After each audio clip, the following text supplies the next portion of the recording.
Now, from one health concern to another, U.S. health officials are monitoring passengers who returned from that Dutch cruise ship where there was an outbreak of the hantavirus.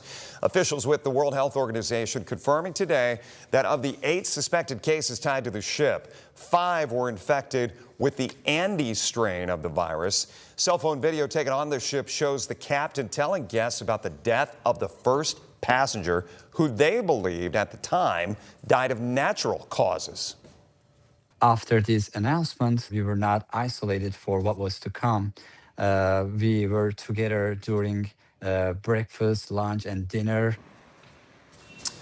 Health officials now suspecting the 70-year-old Dutch man, as well as his wife who later died, likely contracted the virus during a bird-watching trip in Argentina before getting on the ship. And now that outbreak overseas is causing some questions and concerns in the U.S. Jack Crum spoke to a microbiologist today. Jack, what did they have to say about this? Kaylee, the main point of emphasis is that this is a very rare virus and one that most people don't need to panic about. Now, the virus is most often spread through contact with infected rodent droppings and not through casual person-to-person contact like many other respiratory viruses.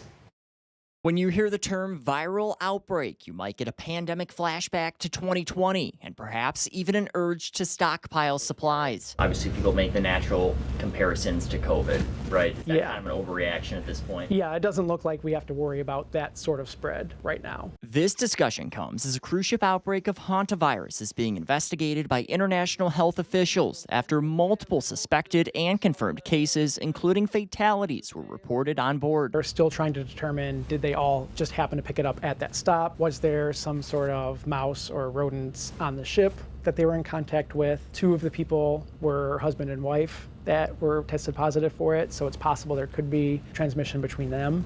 So that's one of the things that they're looking at now is how is this virus being contracted by the different patients. Dr. John Presloid is a microbiologist with the University of Toledo. So there's about 12 or 13 different strains of hantavirus. And the Andes strain is the only strain that's been shown to have any human-to-human transmission.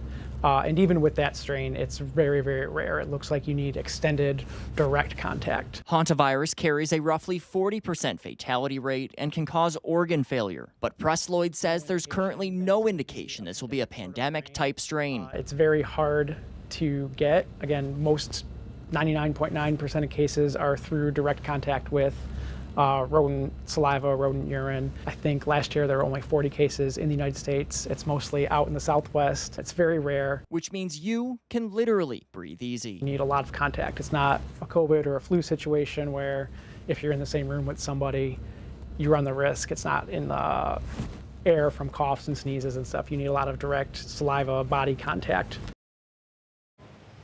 CBS News reports the largest outbreak of the Andes strain was in Argentina in 2018. Now that led to 34 cases and 11 deaths. Reporting live in the newsroom, I'm Jack Crum, WTOL 11.